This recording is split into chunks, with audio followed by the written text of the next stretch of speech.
It's on here now. The goalkeeper's beaten, and South Africa have done Shaker Sport 2010.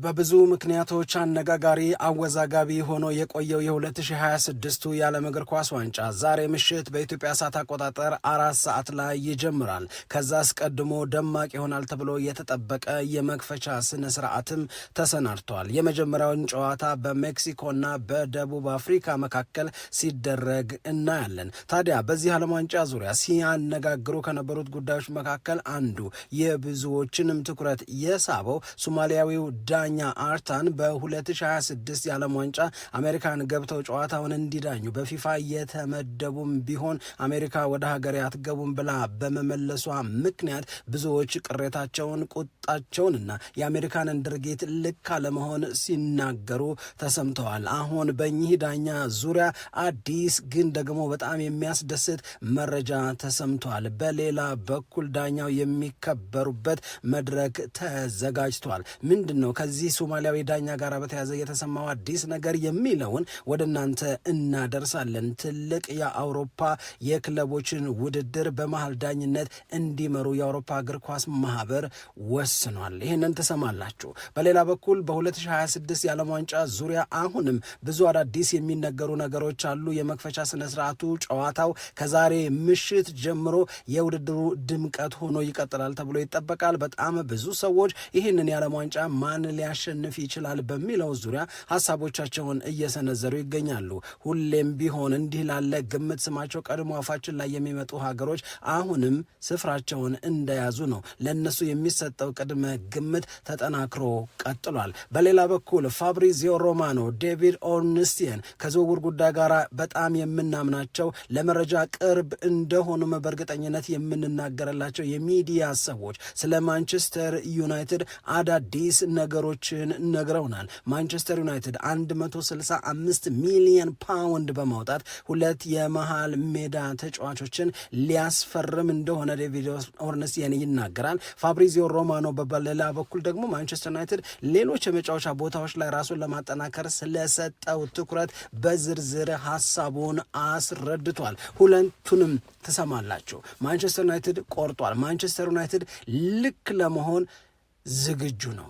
በሌላ በኩል አርሰናል ህልሙን ሊያሳካ ነው። ለረጅም ጊዜ ሲፈልገው የነበረውን በተደጋጋሚ ጥረት ያደረገበትን ተጫዋች በእጁ ለማስገባት የሚያደርገው ጥረት አሁን በትክክል መስመር ይዟል። ደግሞ ፈላጊው አርሰናል ብቻ አይደለም፣ ተጫዋቹም መድፈኛ መሆን ፈልጓል። መድፈኛ መሆን አምሮታል። አርሰናል ቤት የተጀመረውን ስኬት ለማስቀጠል በስኬትም ለመነሳት በትልልቅ ውድድሮችም ላይ በተደጋጋሚ ለመታየት አርሰናልን መቀላቀል ትልቅ አማራጭ እንደሆነ ተጫዋቹ አምኗል፣ ተረድቷልም ተቀብሏልም። ስለዚህ የሚካኤል አርቴታ ህልም ሊሳካ ነው ብለውናል ዛሬ ከሰዓት በኋላ የወጡት መረጃዎች። ማንቸስተር ሲቲ በኤሊየት አንደርሰን ጉዳይ ተስፋ ቆረጠ ወይ? ሊቨርፑል የዲያሞንዴን ዝውውር የት አደረሰው? ምን አዲስ ነገር አለ? የሚለውን እያነሳን የተወሰኑ ደቂቃዎችን ከእናንተ ጋር እናሳልፋለን። ሰላም ጤና ይስጥልን፣ እንደምናላችሁ የተከበራችሁና የተወደዳችሁ የሸገር ስፖርት ዊዝ አበበ ግደይ የዩቲዩብ ቻናል ቤተሰቦቻችን በያላችሁበት እጅግ አስደሳች ጊዜን እያሳለፋችሁ እንደሆነ ተስፋ እናደርጋለን። መልካሙን ሁሉ ለናንተ እንመኛለን። ታዲያ ይህንን ሸገር ስፖርት ዊዝ አበበ ግደይ የሚለውን የእኛን የዩቲዩብ ቻናል ሰብስክራይብ አድርጉ፣ የደውል ምልክቱን ተጫኑት፣ ሊንኩን ለሌሎች አጋሩና በተከታዮች ቁጥር እንድንበዛ የምንሰራቸው ፕሮግራሞችም ብዙ ሰዎች ጋር መድረስ እንዲችል ማገዛችሁን ቀጥሉ። እስካሁን ላበረታችሁን አቅም፣ ጉልበት፣ ድጋፍ ለሰጣችሁን በሙሉ የላቀ ምስጋናችን ይድረሳችሁ እንላለን። ከልብ ከልብ እናመሰግናለን። የመጀመሪያ አከታትለን የምናነሳቸው ጉዳዮች ማንቸስተር ሲቲንና ሊቨርፑልን የሚመለከቱ ይሆናል። ማንቸስተር ሲቲ ኤሊየት አንደርሰን ወይ ሞት ያለ ነው የሚመስለው። እንግዲህ የመጀመሪያ ጥረት ዋጋ ያልተጠቀሰበት ይህንን ያህል አቀረበ፣ ኖቲንግሃም ፎረስት እምቢ አለው ያላልንበት፣ ማንቸስተር ሲቲ ለኖቲንግሃም ፎረስት በይፋ የዝውውር ጥያቄ ማቅረቡን ግን የሰማንበት፣ ወዲያውም ደግሞ ኖቲንግሃም ፎረስት ይህንን የማንቸስተር ሲቲን ጥያቄ ሳይቀበለው ስለመቅረቱ መረጃዎች ተግተልትለው የወጡበት አጋጣሚ ዜና የቅርብ ጊዜ ጉዳይ ነው።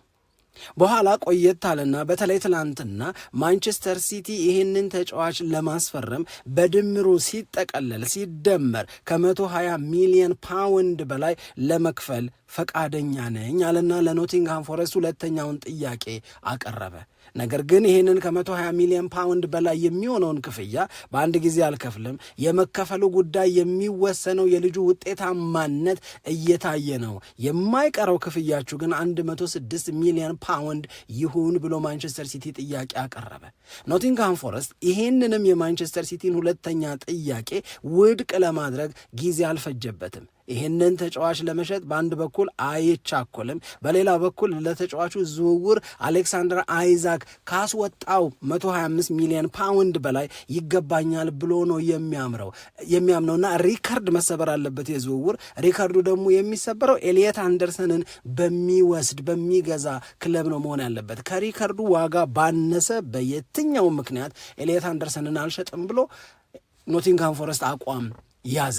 አሁን እዚህ ጋር ማንቸስተር ሲቲ እውነት ለዚህ ልጅ ከዚህ በላይ ዋጋ ይጠራል ወይስ ኖቲንግሃም ፎረስት እንዳለው እንደጠየቀው ይህንን ተጫዋች መውሰድ የምትፈልጉ ከሆነ የማይቆራረጥ ስኬት ላይ መሰረት ያላደረገ እንደ ጉርሻ ተብሎ የማይሰጠን ከ120 ሚሊዮን ፓውንድ በላይ አይቀሬ ክፍያ እንደምትከፍሉን ማረጋገጥ አለባችሁ። ያንን ማድረግ ስትችሉ ብቻ ልጁን በተመለከተ ስምምነት ላይ እንደርሳለን ሲል ሲቲ ከዚህ በላይ ይገፋል ወይ? እውነት ለዚህ ልጅ ዝውውር ከዚህ በላይ ለማውጣት ማንቸስተር ሲቲ ፈቃደኛ ይሆናል ወይ? የብዙዎቻችን ጥያቄ ነበር። አሁን ከጥቂት ሰዓታት በፊት የሰማነው መረጃ ግን ማንቸስተር ሲቲ አሁንም ከኖቲንግሃም ፎረስት ጋር ለመነጋገር ለመደራደር፣ ዋጋም ለማስተካከልና ወደ ኖቲንግሃም ፎረስት ጥያቄ ለመቃረብ ዝግጁ ነው ይላል ዘ ጋርዲያን ላይ የወጣው መረጃ። ስለዚህ እንደ ዘ ጋርዲያን አገላለጽ ከሆነ ማንቸስተር ሲቲ ኤሊየት አንደርሰንን ማግኘት በቃ እንደ ግዴታ የቆጠረው ነው። ስለዚህ ኖቲንግሃም ፎረስት ይህንን ተጫዋች እንዲሸጥለት፣ ይህንን ተጫዋች እንዲሰጠው ማንቸስተር ሲቲ ሶስተኛ ምናልባትም አራተኛ የሚባሉ ጥያቄዎችን ሊያቀርብ ኖቲንግሃም ፎረስትን ሊያሳምን ጥረት ያደርጋል ይላል። ይሄ የማንቸስተር ሲቲ አቋም፣ ይሄ የኖቲንግሃም ፎረስት ውሳኔ በማንቸስተር ዩናይትድም ላይ ተጽዕኖን አሳድሯል። ያሳደረው ተጽዕኖ እንዴት ይገለጻል ወይስ ምንድን ነው የሚለውን ደግሞ ስንመለከት ማንቸስተር ዩናይትድ ይላል ኤኤስፒኤን አሁን ከጥቂት ደቂቃዎች በፊት ባወጣው ዘገባው ላይ ማንቸስተር ዩናይትድ በኤሊየት አንደርሰን ዙሪያ እጅ አልሰጥም ሲል እንዳልነበረ፣ እስከ መጨረሻው ታገላለሁ ሲል እንዳልነበረ፣ አንዳንድ የማንቸስተር ዩናይትድ የሥራ ኃላፊዎችም ይህንን ተጫዋች ለማግኘት ከማንቸስተር ሲቲ ይልቅ እኛ የተሻለ እድል አለን ብለው እንደሚያምኑ ዘ ታይምስ ላይ ተነግሮ ያየን ቢሆንም ማንቸስተር ዩናይትድ ግን አሁን ወደ ኋላ አፈግፍጓል። ምክንያቱም የማንቸስተር ዩናይትድ አቋም ግልጽ ነው። አንድም ከየትኛውም ክለብ ጋር አንድን ተጫዋች ለማስፈረም ፉክክር ውስጥ መግባት ማንቸስተር ዩናይትድ አይፈልግም። ፉክክር ትክክል ነው ብሎ አያምንም ራሱ ለሚገኝበት እውነት። ሁለትም ተጫዋቹ የማንቸስተር ዩናይትድ መሆን መፈለግ አለበት ብሎ ያምናል ማንቸስተር ዩናይትድ። ስለዚህ አሁን እነዚህ ሁለት ነገሮች አልተሟሉም ለዩናይትድ። ምክንያቱም ማንቸስተር ሲቲ እና ኖቲንግሃም ፎረስት ዋጋ ሲያቀርብ ሲቲ ያኛውን ብያለ ነው። ማንቸስተር ሲቲ ለመብለጥ ከማንቸስተር ሲቲ በላይ ዋጋ ማቅረብ መቻል አለበት።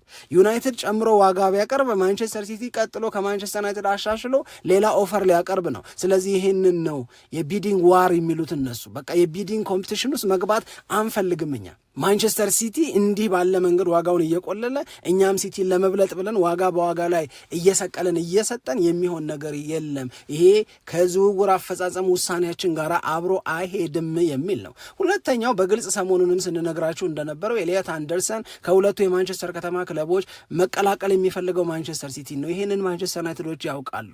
ስለዚህ ሁለት እንዲሆኑ የማይፈልጓቸው ነገሮች እየሆኑ ስለሆነ በኤሊየት አንደርሰን ዝውውር ዙሪያ ዩናይትድ ራሱን ሰብሰብ እያደረገ ነው። ማንቸስተር ዩናይትድ ለዚህ ተጫዋች የሚያምነው ተገቢ ነው ብሎ የሚለው ዋጋ ከ80 እስከ 90 ሚሊዮን ፓውንድ ነው። አሁን ግን ከ125 ሚሊዮን ፓውንድ በላይ መሆን አለበት፣ ሪከርዱ መሰበር አለበት እያለ ነው ኖቲንግሃም ፎረስት። ስለዚህ በዩናይትድ የዋጋ መጠንና በኖቲንጋም ፎረስት ውሳኔ መካከል ወደ 35 ሚሊዮን ፓውንድ አካባቢ ልዩነት አለ። ይሄ ማለት ኤደርሰን ማለት ነው።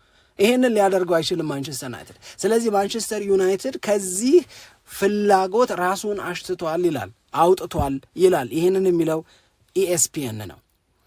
ይሄንን ካነሳም በኋላ በዚሁ ጉዳይ ላይ ዝርዝር መረጃ ያወጣው የሚታመነው በዝውውር ዙሪያ የሚናገረው ነገር መሆኑ አይቀርም፣ የሚናገረው ነገር ልክ ነው ብዙ ጊዜ የሚባልለት ዴቪድ ኦርንስቲየን ማንቸስተር ዩናይትድን በተመለከተ አፈገፈገ የሚለውን ነገር እሱም ይቀበላል። ማንቸስተር ዩናይትድ ትኩረቱን ወደ ሌሎች ተጫዋቾች አድርጓል። እነዚህን ሁለት ተጫዋቾች ደግሞ ለማስፈረም መሀል ክፍሉን ካሪክ በተመኘው ይሁን ባለው ልክ ለማጠናከር ሁለት ተጨማሪ የመሃል ክፍል ተጫዋቾችን ያስፈርማል። እነዚህ ተጫዋቾች ደግሞ በድምሩ 165 ሚሊዮን ፓውንድ የሚያስወጡት ይሆናሉ።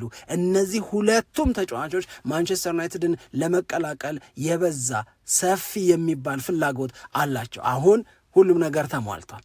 በእርግጥ እነዚህ ተጫዋቾች ሻጭ ክለቦች የጠሩባቸው ዋጋ ነው ሲደመር 165 የሚሆነው እንጂ በድርድር አይቀንሱም፣ በድርድር ጥሪያቸውን አያስተካክሉም ማለት አይደለም።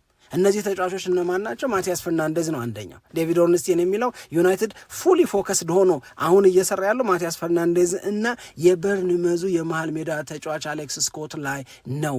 ማቲያስ ፈርናንዴዝ 85 ይባላል፣ አሌክስ ስኮት ደግሞ 80 ነው። ሁለቱ ሲደመር 165 ነው። ሁለቱን ለማግኘት ይህንን ገንዘብ ድረስ ለመክፈል ማንቸስተር ዩናይትድ ቤት ፈቃደኝነት አለ። በዚህ ዙሪያ እየተነጋገሩ ነው። ትኩረታችንን እዚህ ላይ እናድርግ እያሉ ነው ዩናይትዶች ይላል። ሁለቱም ተጫዋቾች አሌክስ ስኮትም ማቲያስ ፈርናንዴዝም ከሌሎች ፈላጊ ክለቦቻቸው ይልቅ ማንቸስተር ዩናይትድን የበለጠ ይፈልጋሉ፣ የበለጠ ይመርጣሉ።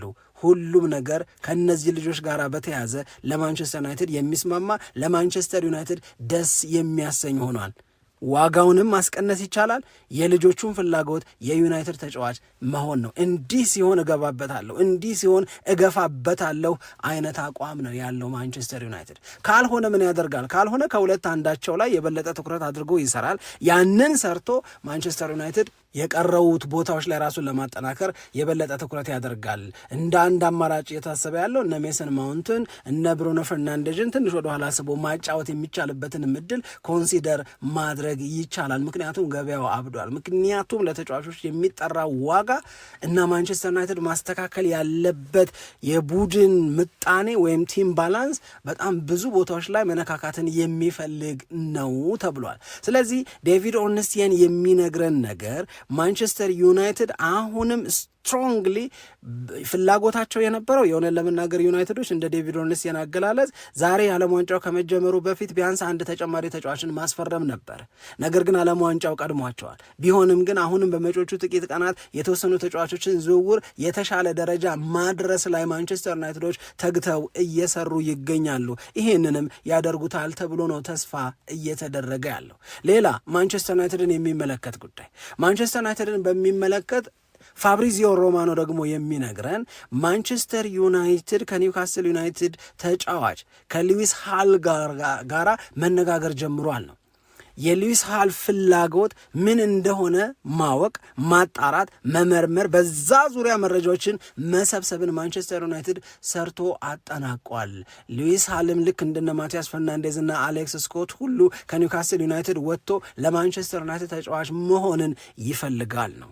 ይሄ ተጫዋች በእንግሊዝ ፕሪሚየር ሊግ የእውነት ለመናገር በግራ መስመር በኩል ባለው የመከላከል አቅም በእጅጉ የተወደደ በእድሜው ደግሞ ገና የሆነ ነገው በጣም እንደሚያምር ብዙዎች የሚናገሩለት የሚመሰክሩለት ነው። 2025-26 የውድድር ዓመት ላይ እንኳን አየናቸው ከምንላቸው ስናያቸው ካስደሰቱን ሚናቸውን በአግባቡ በመወጣት ስማቸው በበጎ ከሚነሱ ተጫዋቾች መካከል አንደኛው ሉዊስ ሃል ነው። ስለዚህ ሉዊስ ሃል ማንቸስተር ዩናይትድን መቀላቀል እንደሚፈልግ ማወቅ ለማንቸስተር ዩናይትድ በልጁ ላይ ትኩረት ሰጥቶ እንዲሰራ ጉልበት ፈጥሮለታል ይላል ፋብሪዚዮ ሮማኖ። ደግሞ ለዚህ ተጫዋች ዝውውር ኒውካስል ዩናይትድ ግፋቢል ይጠይቃል ተብሎ የሚጠበቀው 60 ሚሊዮን ፓውንድ ነው። አሁን ለተጫዋቾች ከሚጠራ ዋጋ አንጻር ይሄኛው ሞር ሪዝነብል ወይም ምክንያታዊ ይመስላል ተብሏል። ስለዚህ ሉዊስ ሃል ማንቸስተር ዩናይትድን የመቀላቀል እድል አላቸው ከምንላቸው ተጫዋቾች መካከል አንዱ ሆኗል። እሱም በደንብ እፈልጋለሁ እያለ ነው። ለሉክሻው እዛ ቦታ ላይ የሚፎካከረው ሉክሻው አንድ ነገር ቢሆን እዛ ቦታ ላይ ክፍተት እንዳይፈጠር የሚያደርግ ዛሬን ብቻ ሳይሆን ነገን የሚያሳምር ተጫዋች ማንቸስተር ዩናይትድ በእጁ ለማስገባት እየተጋ ነው። ለዚህ ነው ከሰዓት በኋላ ዴቪድ ኦርንስቴን ከሰዓት በኋላ ፋብሪዚዮ ሮማኖ ስለ ማንቸስተር ዩናይትድ የነገሩን ነገር በሙሉ ደስም የሚል አሪፍም የበለጠ ምክንያታዊም የሆነ ነው ብለን የምናነሳው። ማርከስ ራሽፎርድን በተመለከተ ከዚህ በፊት ስንላችሁ የነበረው ማንቸስተር ዩናይትድን ተቀላቀላለው፣ ባርሴሎና መለሰው፣ አልፈልግህም አለው የሚባሉት ነገሮች ላይ ዛሬ የተረጋገጠው መረጃ ወጥቷል። ባርሴሎና የወሰነው የመጨረሻ ውሳኔ የለም። እስከ ጁን 15 ድረስ ባርሴሎና የመወሰን መብት አለው፣ የመወሰን ነጻነት አለው። ልጁን ከኔ ጋር አቆያለሁ ካለ ገንዘብ ይከፍላል። ልጁን በድጋሚ ልዋስ ካለ ከማንቸስተር ዩናይትድ ጋር ይደራደራል። ልጁን መመለስ ነው የምፈልገው ካለም በመጪዎቹ ቀናት ይህንን መወሰን ይጠበቅበታል። እስካሁን ድረስ ይህንን 30 ሚሊዮን የተባለውን ክፍያ ላለመክፈል በባርሴሎና በኩል አቋም ተይዟል ተባለ እንጂ ኦፊሻሊ ማንቸስተር ዩናይትድን ኮሚኒኬት ያደረገ ማንም የለም። ይህንንም ልናውቅ ይህንንም ልንረዳ ይገባል። ነገር ግን ትናንት እንደገለጽ ነው ይሄ ተጫዋች በባርሴሎና እንዲመለስ ቢደረግ ወደ ማንቸስተር ዩናይትድ ማሊያ አልብሶ ያጫውተዋል ማለት አይደለም። ፍጹም የተቀየረ ነገር ካልመጣ በስተቀረ በዩናይትድ በኩል ራሽፎርድን በተመለከተ የተወሰነው ውሳኔ እንደገና የሚቀለበስ አይነት አይደለም፣ የጸና ነው ተብሏል። በጣም በርካታ ፈላጊዎች ስላሉት ዩናይትድ ይህንን ተጫዋች ለመሸኘት ይቸገራል ተብሎ አይጠበቅም። ብቻ ገንዘብ የሚሰጥ ገዢ ይምጣ ባይ ነው ማንቸስተር ዩናይትድ። እዚህ ጉዳይ ላይ ግን አንዳንድ ዘገባዎች ማርከስ ራሽፎርድ ባርሴሎናን ከሶሻል ሚዲያ ፕላትፎርሙ ላይ እንዲነሳ አድርጓል የሚል መረጃንም አውጥተዋል። ይሄንን ከወዲሁ ተቻኩሎ ያደርገዋል ወይ? ማርከስ ራሽፎርድ ለባርሴሎና ካለው ስሜት አንጻር እንዲህ ያለ ፈጣን እርምጃ የመጨረሻ ውሳኔ አልተወሰነም በተባለበት ጊዜ እየተባለ ያለ እንዲህ ያደርጋል ወይ? አላቅም። ብቻ ግን እንደዚህ ያሉ መረጃዎችንም ማየታችንን መንገር ስላለብን ነው። አርሰናል ባለፈው ክረምት የተጫዋቾች የዝውውር መስኮት በትሮሳርድ ላይ እርግጠኛ አልነበረም። ማርቲኔሊን በመሸኘትና በማቆየት ውዝግብ ውስጥ ነበረ።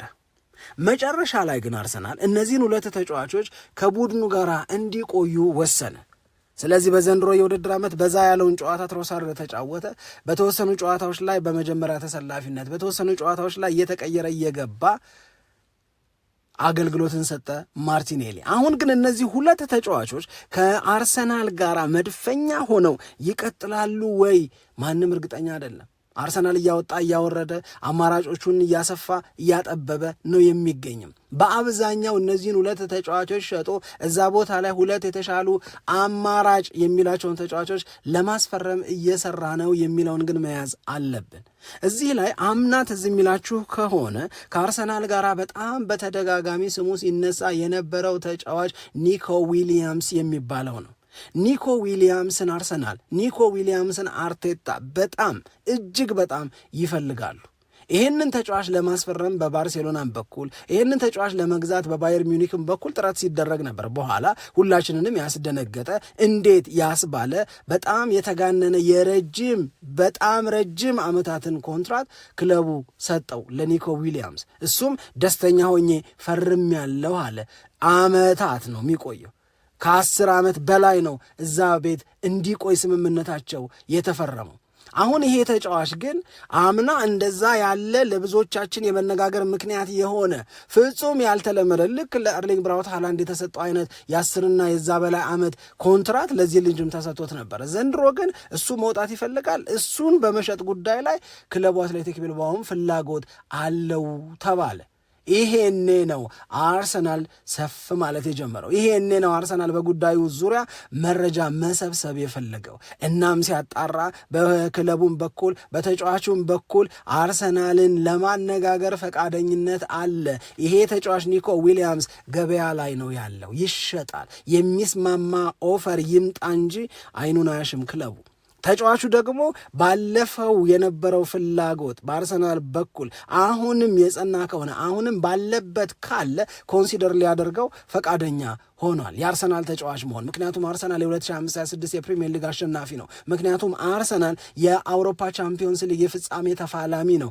አርሰናል የአውሮፓ ሻምፒዮን ለመሆን የቀረው ትንሽ ነው፣ የጎደለው ጥቂት ነው። ይህንን የጎደለውን ማስተካከል፣ የጎደለውን መሙላትና አንዷን የቀረቿን እርምጃ መራመድ፣ የአውሮፓ ሻምፒዮን መባል፣ ይህንን ማሳካት ከአርሰናል ጋር ይፈልጋል ነው ያሉት የስፔን ጋዜጦች። እንደዚሁም ደግሞ ሌሎቹ አውሮፓ ሀገራት ላይ የሚታተሙ መረጃ ምንጮች ይህንን ነው እየተናገሩ የሚገኙት። ስለዚህ ኒኮ ዊሊያምስን በተመለከተ የአርቴታ ፍላጎት አልተሸረሸረም። ግራ መስመሩን በሚገባ እንደሚያሻሽል፣ ከዛ አቅጣጫ አርሰናል በጣም የጠነከረ የማጥቃት አቅም እንደሚኖረው ያምናል። ስለዚህ ኒኮ ዊሊያምስን ለማግኘት በአርሰናል በኩል የሚደረገው በሙሉ ይደረጋል ይላሉ የአሁን የቅርብ ሰዓታት መረጃዎች። መጀመሪያ ላይ እንደ ጥርጣሬ እንደ ሩመር ነበር የነበረው። አሁን ግን አርሰናል ማምረሩን፣ አርሰናል የአርቴታን ህልም ሊያሳካለት መሆኑን ነው እየሰማን ያለ ነው። ህልሙ ሊሳካ የሚችለው ከአምና ጀምሮ ሲከታተለው ከአምና ጀምሮ ፈልገዋለው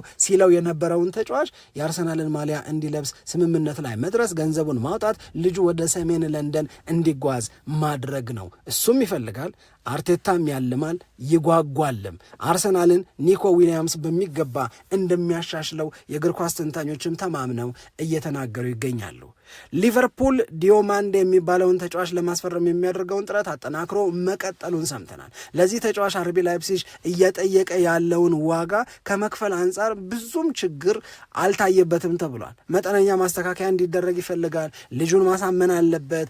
እዚህ ልጅ ላይ ያለው ፍላጎት ግን ምንም የማያሻማ ነው፣ ወለም ዘለም የሌለው ነው። ሊቨርፑል ይሄንን ተጫዋች ትክክለኛው የመሐመድ ሳላህ ምትክ እንደሆነ ያምናል። ስለዚህ ልጁን ለማግኘት ከአርቢ ላይፕሲጅ ጋር የሚያደርገውን ጥረት ድርድር ሊቨርፑል እንደገፋበት የሚገልጹ መረጃዎች ናቸው ዛሬም አሁንም እየተሰሙ ያሉ። ስለዚህ የሊቨርፑል ደጋፊዎች ተስፋ ማድረግ ትችላላችሁ። የመሆን እድሉ በጣም ሰፊ ስለሆነ ነገር ነው እየነገርናችሁ ያለ ነው። ከሰዓታችንን ካሳመሩት ደስ ሲል ካስባሉን መረጃዎች መካከል አንደኛው የሱማሌ ዜግነት ያላቸውን አሜሪካ ዘርበል ያለችውን ዳኛ በተመለከተ የአውሮፓ እግር ኳስ ማህበር የወሰነው ውሳኔ ነው። የእውነት ለመናገር ይሄ እጅግ በጣም የሚያስደስት መረጃ ነው ለኔ። ምክንያቱም ሱማሊያዊው ዳኛ በጣም በእግር ኳስ አሪፍ ከሚባሉ ዳኞች መካከል ናቸው ተብሎ አሜሪካ ዘርበል ካለችው በኋላ ስለሳቸው የሚሰጠው ምስክርነት ከዚህም ከዛም እየበዛ መጥቷል። ይሄ ደግሞ ይሄ ነገር ከመፈጠሩ በፊት 2025 ላይ ካፍ ምርጡ ዳኛ አንተነህ ብሎ የሰጣቸውንም ሽልማት የሚያጠቃልል ነው። እኚህ ሰው ወደ አገራቸው ወደ ሶማሌ ሲመለሱ የጀግና አቀባበል ተደርጎላቸዋል። አፍሪካውያን ቁጭታቸውን ገልጸዋል። አውሮፓውያን የአሜሪካንን ድርጊት ልክ አይደለም እያሉ ነው። ምንም እንኳን የፊፋ ፕሬዚዳንት ጂያኒ ኢንፋንቲኖ ቢሽኮረመሙም ለአሜሪካ ጎንበስ ማለትን ቢመርጡም አሁን እኚህን ዳኛ በተመለከተ የአውሮፓ እግር ኳስ ማህበር የአፍሪካ የእግር ኳስ ኮንፌዴሬሽን ካፍን አነጋገረ። በዳኛው ዙሪያ አንድ ሀሳብ አለኝ፣ ይሄ ዳኛ ጎበዝ ነው። አንድ ሀሳብ አለኝ፣ ይሄ ዳኛ አሁን ዓለም ላይ ምርጥ ከምንላቸው ዳኞች መካከል አንዱ ነው። ስለዚህ ከተወሰኑ ጊዜያቶች በኋላ የአውሮፓ የአሸናፊዎች አሸናፊ ጨዋታ እኮ አለ ሳልዝበርግ ላይ የሚደረግ ኦገስት 12 ተጋጣሚዎቹ ደግሞ ፓሪስ ሰን ጀርማንና የቻምፒዮንስ ሊጉ አሸናፊ አስቶን ቪላ ናቸው። ስለዚህ ሁለቱ በሚያደርጉት ጨዋታ እኚህ ዳኛ እንግዲህ የተለመደ አይደለም፣ ከሌላ አህጉር አምጥቶ ይህንን ጨዋታ የዳኝን አጫውታንተ ብሎ መሰየም መመደብ የተለመደ አይደለም። ሰውየውን ግን ማክበር ፈለገ የአውሮፓ እግር ኳስ ማህበር። ስለዚህ አሌክሳንደር ቼፍሪን ወደ ካፍ ሰዎች ደውለው አውርተው አነጋግረው ይሄ ሁኔታ እንዲመቻች ከጠየቁ እና ከተነጋገሩ በኋላ ስምምነት ላይ ተደረሰ። ስለዚህ ሶማሊያዊው ዳኛ እንዲህ ያለውን የአውሮፓ አሸናፊዎች አሸናፊ ወይም የአውሮፓን የሱፐር ካፕ ጨዋታ በመሃል ዳኝነት እንዲመሩ ተመድበዋል። ይሄንን በሚያበስሩበት ጊዜ ይሄንን በሚናገሩበት ጊዜ የአውሮፓ እግር ኳስ ማህበር ፕሬዚዳንት አሌክሳንደር ቼፍሪን በጣም ደስ ብሎኛል ብለዋል። ኦማር አርታን የሚባለው ዳኛ ምርጥ ዳኛ እንደሆነ፣ ምርጥ ወጣት ዳኛ እንደሆነ እናም ደግሞ ወጣት ቢሆንም በትልልቅ ጨዋታዎች ልምድ ያለው መሆኑን እናውቃለን። ስለዚህ ትልልቅ ጨዋታዎች የሚፈልጉትን ኳሊቲ በሙሉ የያዘ ነው። ይሄንን ሰው የአውሮፓ ሱፐር ካፕን እንዲመራ መፈለጋችንን ለካፍ ፕሬዝዳንት ስንነግር በእነሱ በኩል የተደረገልን ትብብር በጣም አስደስቶናል። ስለዚህ የካፉን ፕሬዝዳንት በጣም አድርጌ አመሰግናለሁ። ፉትቦል ይላሉ አሌክሳንደር ቼፍሬን እግር ኳስ እንዲያቀራርብ፣ እግር ኳስ በህዝቦች መካከል በህዝቦች ባህል መካከል ወንድማማችነት፣ መቀራረብ እንዲኖር የሚሰራ ነው እንጂ መበተኛ አይደለም፣ መከፋፈያ አይደለም፣ አንዱን ማቅረቢያ አንዱን መገፍተሪያ አይደለም እግር ኳስ። ስለዚህ ከእግር ኳስ መሪህ ውጪ የሆነው የተደረገው ነገር ኦማር አርታን የሚባለው ዳኛ ላይ ትክክል ነው ብለው እንደማያምኑ ነው የተናገሩ። ስለዚህ በጣም ደስ ብሎኛል፣ ትልቅ ኩራትም ይሰማኛል። የካፉ ፕሬዚዳንት ፓትሪስ ሞትሴፔ ይህንን ጉዳይ ሳነሳላቸው በፍጥነት ስለተባበሩን የሚል አስተያየትን ሰጥተዋል። ስለዚህ ዳኛውን የአውሮፓ የአሸናፊዎች አሸናፊን ዋንጫ ሲመራ እናየዋለን። አሁን ልብ ማለት ያለብን ይሄ ምኑ ነው ደስ የሚለው ሲባል አንድ መከበር ነው። ለማንም ከዚህ በፊት ተሰጥቶ የማያውቅ አይነት እድል ነው እየተሰጠ ያለው። ሁለት አሜሪካ ይሄንን ዳኛ ለምን ከለከልክ ስትባል ያስቀመጠችው ምክንያት ከአንድ በስም ያልጠቀሰችው የአሸባሪ ድርጅት ጋር ግንኙነት አለው ብዬ ነው አለች። እንዲህ ያለ ነገር ሲነገር ብዙ ጊዜ ሀገራት ሪዘርቭድ ይሆናል። ብዙ ጊዜ ዓለም አቀፍ የምንላቸው ተቋማት፣ አህጉር አቀፍ የምንላቸው ተቋማት እጃቸውን ይሰበስባሉ። በዚህ ጉዳይ ላይ ውሳኔ አይወስኑም ወይም በውሳኔ አሜሪካንን አይጋፉም። ምክንያቱም ያንን ተከትሎ የሚመጣውን ጣጣ ያውቃሉ። አሁን ግን ካናዳን ብንወስድ ለምሳሌ አሜሪካ ከከለከለች በኋላ እኔ ጋ ግን መምጣት ይችላሉ ብላ ኦፊሻሊ ስትናገር ምን ማለት ነው ትርጉሙ? አሜሪካ ሰውየው ከአሸባሪ ድርጅት ጋር ግንኙነት አለው ብዬ በመጠርጠሬ ያንን የሚያመላክት ነገር አግኝቻለሁ እያለች ነው ሰውየውን አላስገባም ያለችው። ይህንን ግን እያወቀች ካናዳ እኔ ጋር መምጣት ትችላለህ ስትል አሜሪካ አለኝ ያለችውን መረጃ ካናዳ አልተጋራችውም፣ አልተቀበለችውም ማለት ነው።